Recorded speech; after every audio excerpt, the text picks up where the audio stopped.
The next couple chapters are just pretty detail oriented, and I think the consideration is to consider who is at risk for vitamin deficiency and what kind of why food variety is really important.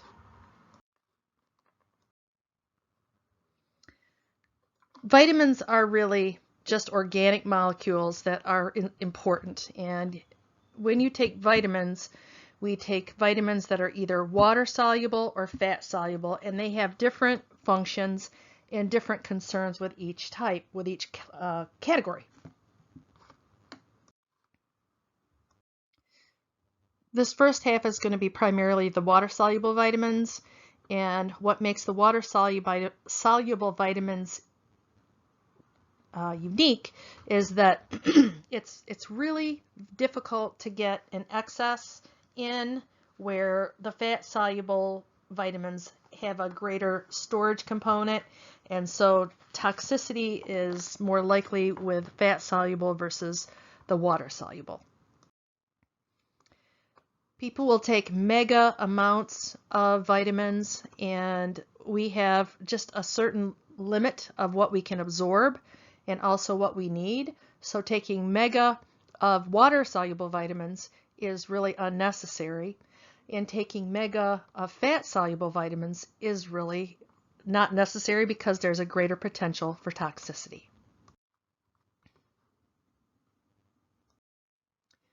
I really like figure 6.1 because it's a great snapshot of the primary role of different vitamin classes. So these vitamins that we're looking at here, as soon as you get the first four are fat soluble, and once you start with thiamine, those are Bs, those are your water soluble, which below that. You'll see that the Bs are really important for ATP or energy production. And when you look at Bs in general, they're really important for muscle function and also a little bit in immune function. So the fat soluble vitamins, those are going to be important for bones, eyes, growth, muscle, endocrine or hormonal function, and then there's a few that are specifically necessary for or important for heart health. Now, the authors have organized the chapter by the vitamin importance for the athletes, deficiencies and excesses, sources, and need for supplementation. I'm going to try to make sure that I point whenever I can to the place for vegetarian or vegan athletes as well. The very first B complex vitamin is thiamine, and that's B1, and this is absorbed in the small intestine, and we have an interesting, again, it's energy production and also for a healthy nervous system. The amount for the average individual is identified as 1.2 milligrams for men and 1.1 milligram for women. But for athletes, for making that individualized recommendation, especially if somebody has a higher carbohydrate intake or is consuming a large amount of calories to maintain their body weight or for their training, the 0.5 allows for better individualization. And this gives us an approximation of what a serving would supply for thiamine. And as you look at your high sources of thiamine, we're looking at sources that are relatively easy to get in cereals, grains, and then there are a couple meat sources, pork, only lean, and also ham. So this 20% of daily value or more, these foods in the top half of that above the dotted line are really good. Exceptionally great is a sweet potato. So you've got some good sources. Now the other sources do not mean that they're not ones that should be chosen. They just mean that the serving size does not give as much of a percentage of daily requirement as the top third.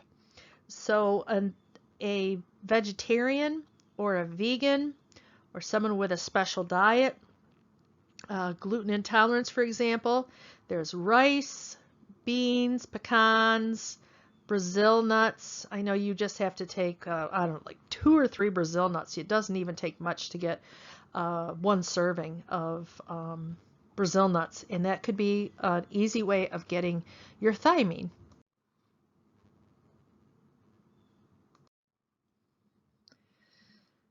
I thought it would be helpful to know what causes or what could be related to a deficiency.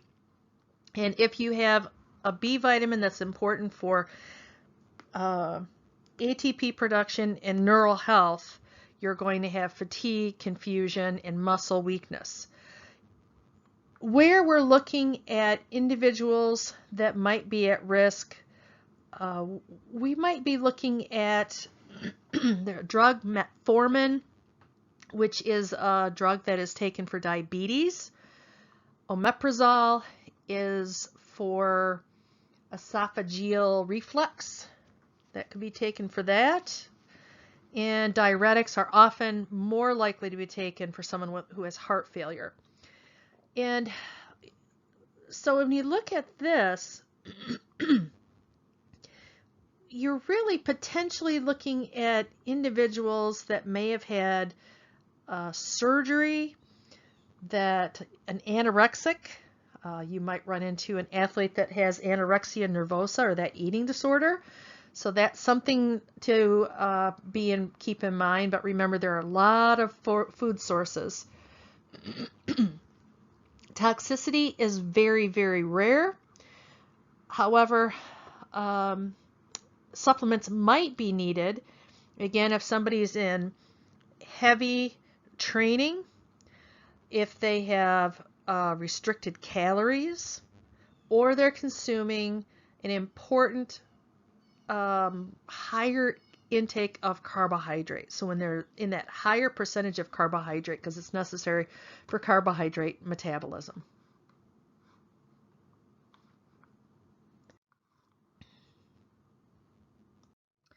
Riboflavin is also absorbed in the small intestine, and that's important for energy transport, energy production, and the aerobic energy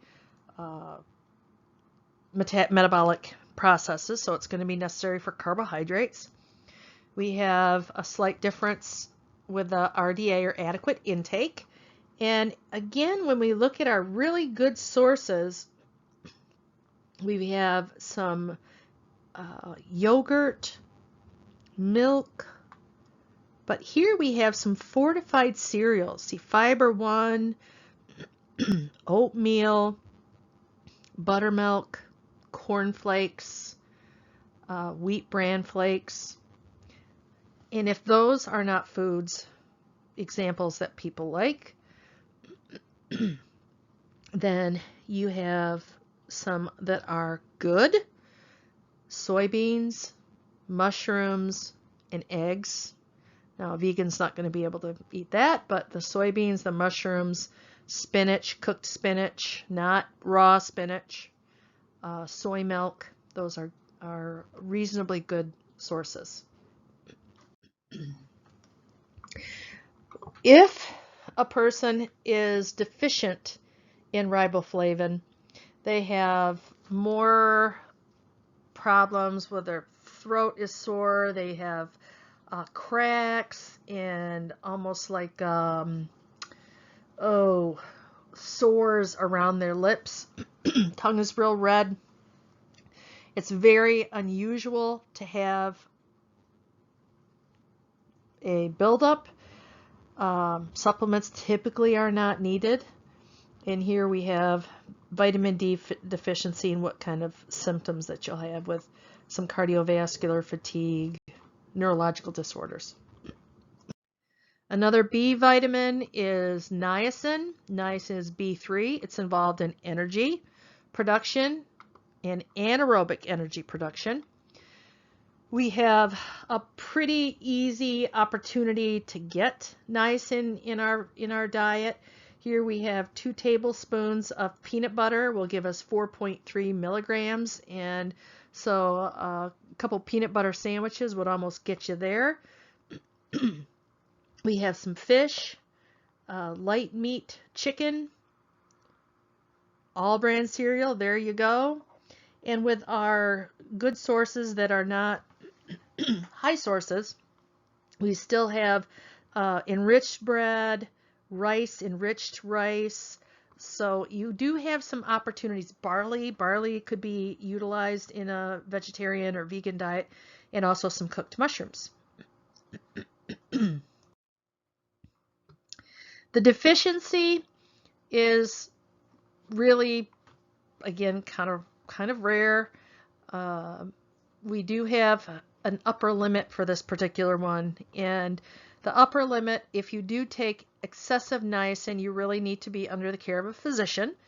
It has been given to in very high values or amounts for cholesterol, to reduce cholesterol.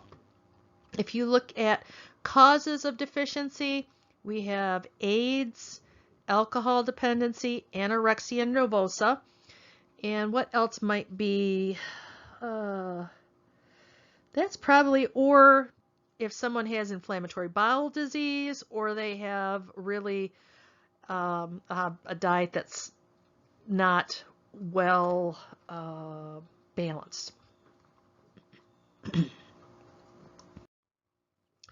B6 is important for energy or breakdown of glycogen, the breakdown, or actually not the breakdown of amino acids, but the ability to make those non-essential amino acids through transamination. So those non-essential amino acids, B6 is important in that process.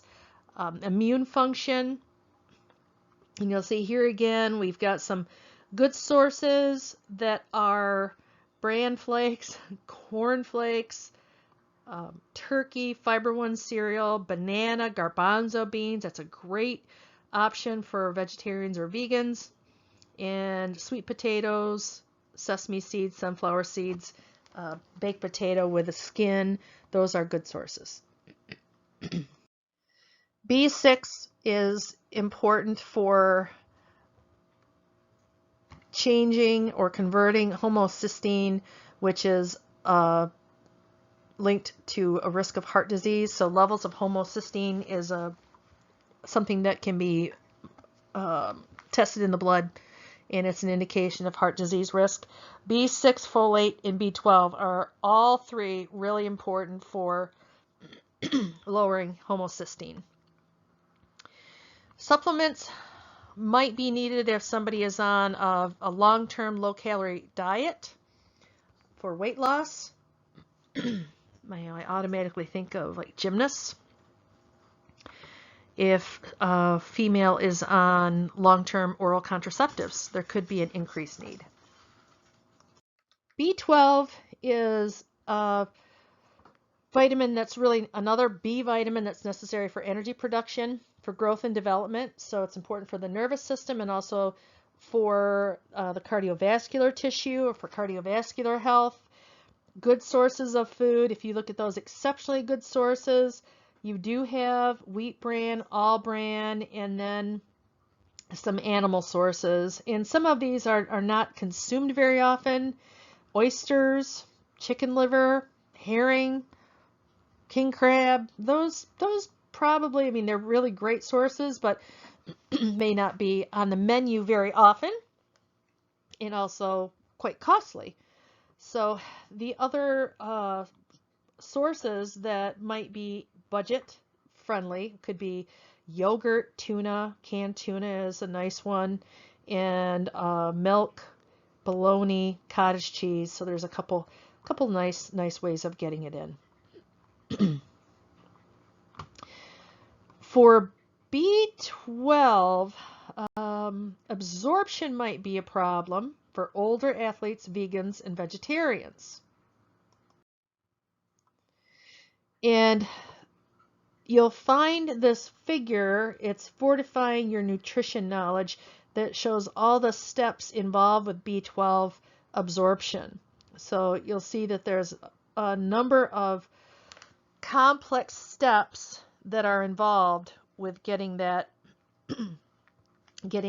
vitamin absorbed. An intrinsic factor is the one of the potential problems that might come into place when people don't make enough intrinsic factor. Deficiencies could be related to impaired absorption or decreased intake. Vegans, vegetarians really do need to take special attention to eating fortified foods or supplements. The deficiency would be that link to homocysteine or increased risk of cardiovascular disease, neurological problems. And so the supplements are going to be for individuals that do have some absorption problems, congenital deficiency, and someone who is very strict vegetarianism or vegan that doesn't pay close enough attention to the fortification and potential supplementation that's necessary. Folate is a vitamin that I think is really important to have if people are in the women especially, are in the childbearing years. It's one of those vitamins that specifically, if we don't have sufficient amount, that it has a negative impact on the pregnancy, the development of the neural tube in the fetus. And so people will not know that they're pregnant, and if they're not getting enough folate, that neural tube, the window is passed already. So that's something that I always want to make sure people are familiar with. So if you have young women, that's important to recognize. The sources, we do have some vegetarian options. We also have, here's our first time we've really seen fruit. We need to have 400 micrograms, and you'll see that some of these greens or fruits or vegetable options are really on the good phase. So if you had several different ones, that's great. The cooked spinach, cornflakes, soybeans, broccoli, white rice, those are all really good. And I have never had Product 19 cereal. Don't know where you get it, but it must be something. But that certainly would give you 1 cup of that. You have all the folate you need.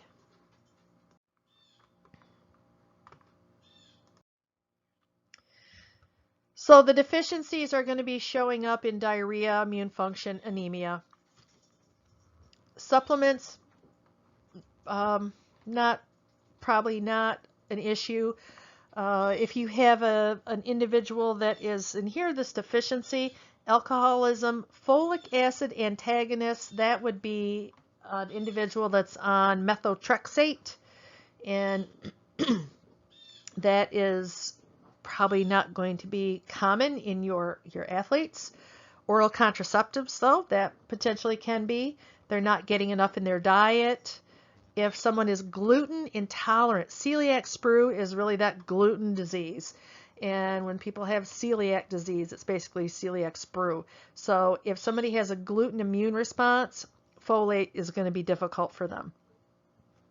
Pregnancy or psoriasis, old age, and if they're on Dilantin, which is a heart medication.